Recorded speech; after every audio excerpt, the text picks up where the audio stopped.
کہ دین میں قرآن و حدیث اصل ہیں، ان کی تشریحات جو علماء امت سے منقول ہیں وہ اصل ہیں، چھوٹا اور بڑا کوئی بھی آدمی اصل نہیں ہے، کوئی شخصیت اصل نہیں ہے۔ میں غلطی کروں یا میرے بڑوں سے بھی کوئی غلطی ہو، وہ غلط کہا جائے گا، اس کو جس سے غلطی ہوگی اس کو غلط کہا جائے گا، اس کی غلطی کو غلط کہا جائے گا۔ تو دارالعلوم دیوبند نے کچھ چیزوں کی نشاندہی کی، وہ ایک نیا مسئلہ پیدا ہوا،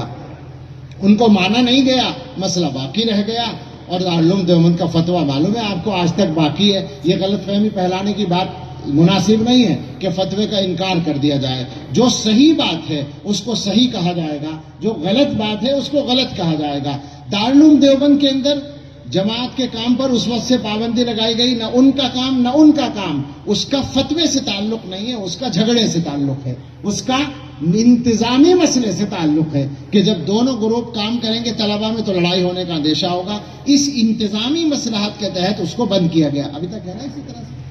اسی طرح سے باقی ہے۔ اور حضرت محتمیم صاحب نے جب اعلان کیا تھا بند کرنے کا، اسی وقت یہ کہا تھا کہ سوال یہ ہے کہ یہ کب تک بند رہے گا، جواب یہ ہے مصالحت ہونے تک بند رہے گا، کل کو مصالحت کر لیں کل کو ختم ہو جائے گا ہمارا فیصلہ۔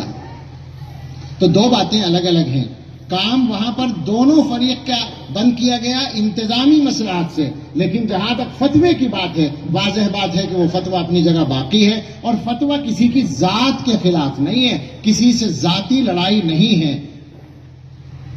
مسئلہ ہے اللہ کے دین کو صحیح شکل میں باقی رکھنے کا، علماء دیوبند کی فکر کو صحیح شکل میں باقی رکھنے کا۔ ہم اور آپ پابند ہیں اس بات کے کہ اللہ کے دین کی تشریح جو ہم تک پہنچی ہے صحیح تشریح اس کو باقی رکھیں، اور آپ غور کریں کہ سارے اکابر سے الگ ہو کر، سارے اکابر امت کے طریقے سے الگ ہو کر کوئی آدمی صحیح رہ جائے، یہ ہو نہیں سکتا۔ آپ اس کو صفائی کے ساتھ سن لیں۔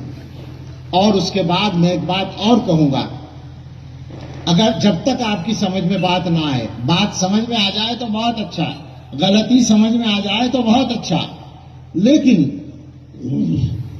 جب تک نہ آئے تو آپ اپنے اپنے طریقے سے کام کر رہے ہیں، کر لیں،